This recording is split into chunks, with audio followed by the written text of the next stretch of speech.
Hello, thank you for tuning into my channel. We're going to explore a little bit in the Block a Day book and use up some scrap squares. So if you want to learn how to make a diagonal 9 patch block like this, please stay tuned.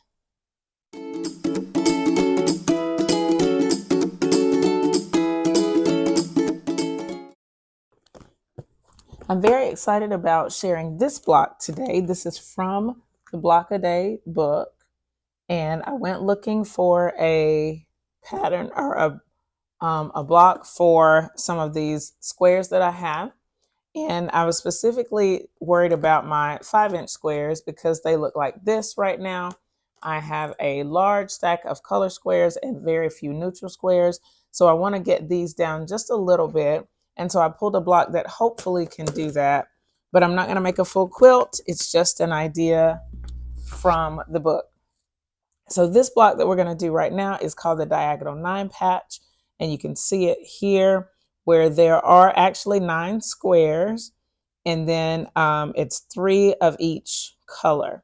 And I'm going to show this in 2 different ways today. So hopefully it'll be informative and you can learn a little bit. So we're going to start with my 5-inch squares here. Like I said earlier, it's going to be I'll zoom out just a little bit. It's going to be 3 of each. So I've pulled 3 black, 3 red, and 3 white. And so the way that you lay these out, it's like the corners here. And I'm using the white in the center. The picture has the red in the center, but I'm going to use white in the center for this block just because I like the contrast of the white. I did lay it out the other way and I didn't like it as much. I laid it out with the red in the center and it didn't really do anything for me.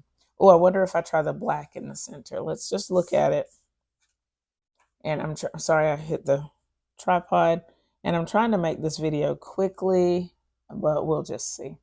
Since I am making 3 blocks, it is what it is. So that's one look. And it's okay, but I still think that I prefer the white in the center. Okay, so you can see the block layout, really simple. And we're just going to stitch this chain piece as much as we can. And then we'll go from there. And I will be speeding up the sewing on camera so that you can follow it.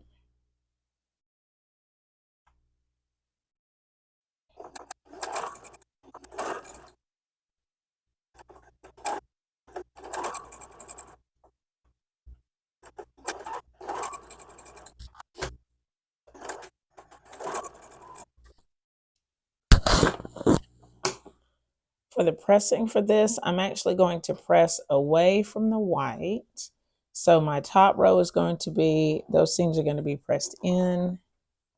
And then the second row, these seams are going to be pressed out.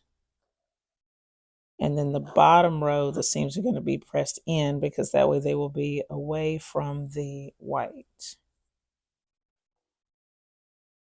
Okay, so here we go. Got these stitched. Now we're going to add the third row on.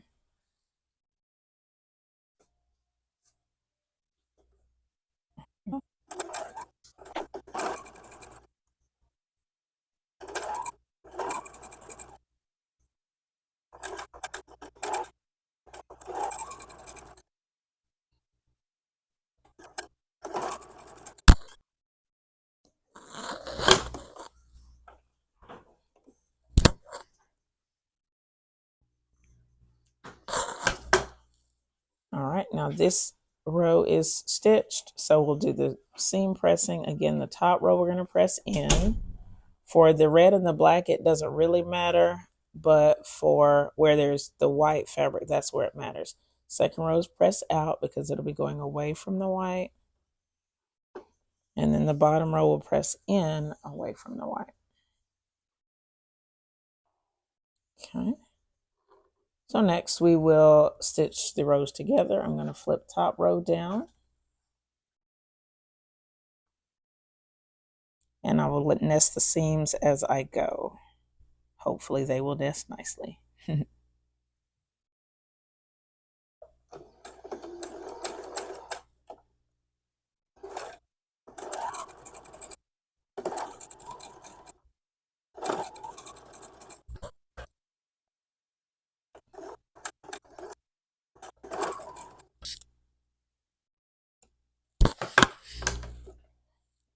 So I'm going to press this seam out away from the center.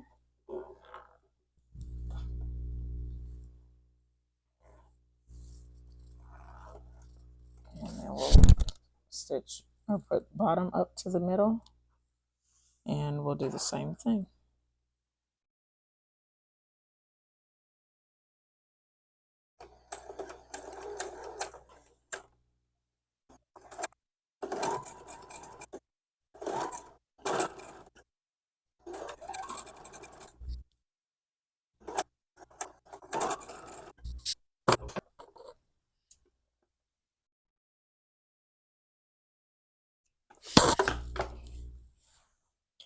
Okay, so our block number 1 is finished.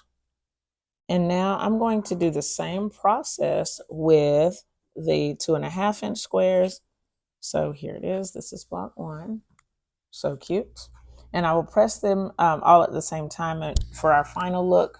But for now, let's just keep stitching. So this one is red, white, and blue, sort of. Okay, so this time it does not matter which side is at the top right, but let's put the blue there. And in this instance, the first fabric that I picked was my neutral. And these are 2.5-inch squares. I don't know if I've said that yet. I pulled the neutral first, and then I just pulled 2 colors from the neutral to make the other, to get the other 3 blocks. That's an extra one that's going back into my 2.5-inch stash.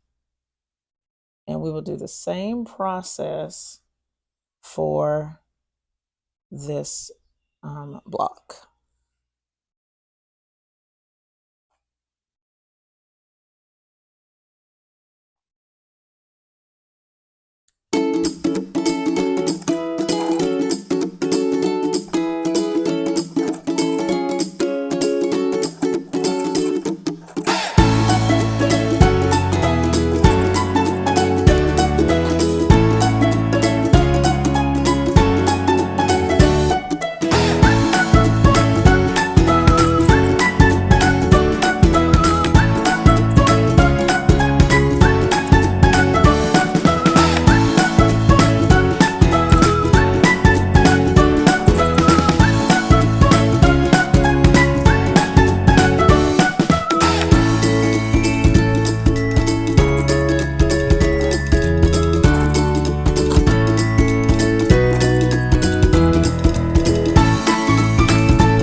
Here is block number 2. It turned out so cute.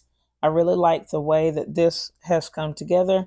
And in the book, it says that this will be a great way to practice your 1/4-inch seam allowance and lining up the blocks, because you get a really unique look. And it looks really complicated, but it is definitely not. If you have fabrics that, like this one, it doesn't really matter. This one is directional, so I made it directional, but again, it doesn't matter. Super cute. I decided there might be another way to put this block together. So I went into my potato chip blocks, and I decided that maybe we could do this with potato chip blocks. So my potato chip blocks are 4.5 by 2.5. So I'm going to do a rectangle here, and then this is going to create my corner block. And then I do have 3 of the white blocks. I'm not sure how this is going to look. And to be honest, I'm not sure if it's going to work, but I think it's going to work. So we'll have 3 pieces on the middle row, but only 2 pieces on the first and the third rows. And then so on this row, I have a square, square, square, and then on the bottom row, I actually have another potato chip block with the white square. And so as long as these two match, I think it's going to work fine. For the sake of chain piecing, I'm actually going to start with the middle row. I'm going to piece this one over this way. Okay, so I pieced the middle one onto the left, and I'm going to stitch this down. And again, I'm not sure if this is going to work, but I think it's going to work. My chain piecing anyway. Hopefully the block will work too. Okay, so I've left that one in the machine. I'm going to take it off in just a second. Now I'm going to start from the top. I'll do the top, right over left.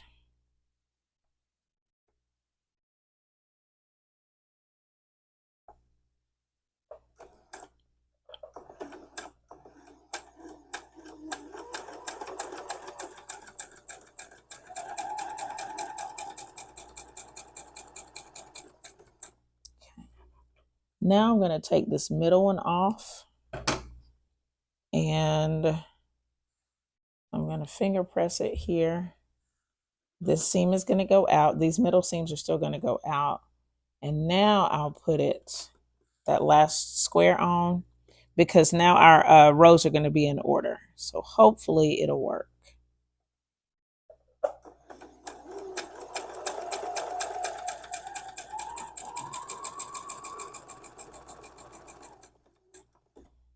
And then here's my bottom row.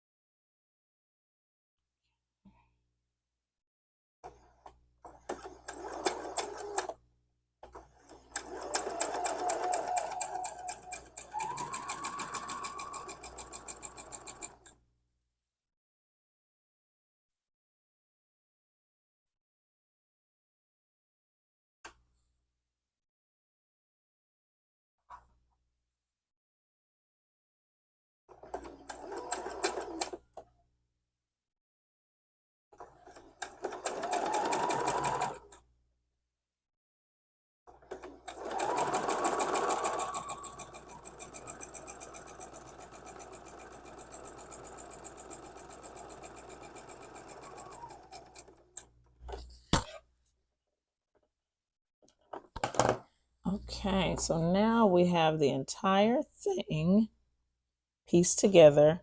This seam is going to go, the top row seam is going to go towards the yellow. The middle row seam is actually going to go towards the yellow, but this one looks a little weird. So let's take a look at it before we go. And then here's the bottom row is going to go this one. So because of the way we chain pieced, this stitch is actually going to be right here. Okay, so I'm going to move this over like this, so that this is the whole block. Oh, and I think it's going to work maybe.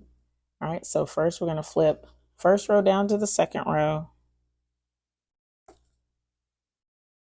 And there's only one seam that needs to be nested on this row.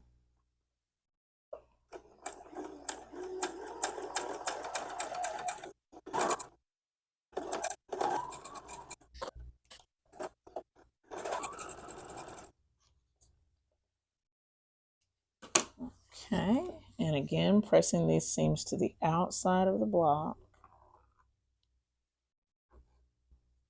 All right, and then we're going to flip this bottom seam up. Again, on this one, there's only the one seam that needs to be matched. The rest of it will just line up the end.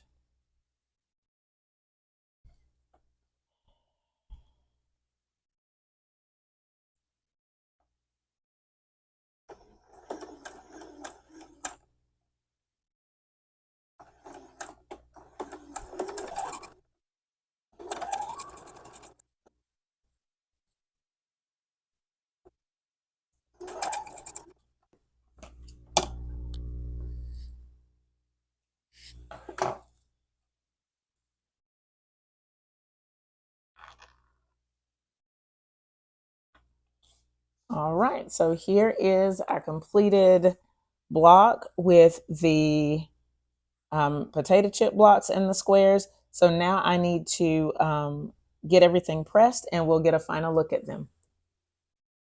Here is the diagonal 9-patch block completed.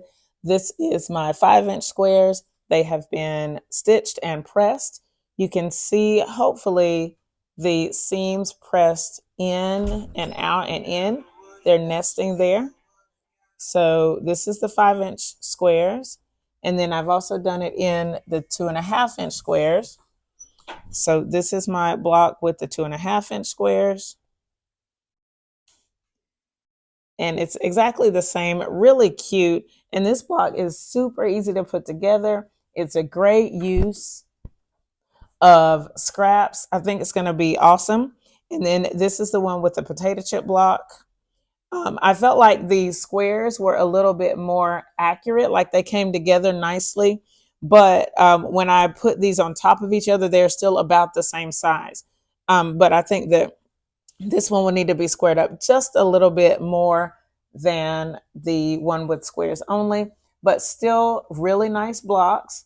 I hope that you will give them a try. Again, they are from the Block a Day book. This is where the inspiration from this 9-patch came from. And in that book, there are lots of variations on the 9-patch. So if you want to use up your squares, there's so many different ways to do it. If you have any questions about what you've seen in this video, leave them in the comments below. Thumbs up this video and share it with your friends. Subscribe if you haven't already. Thank you so much for watching, and I'll see you next time. Bye.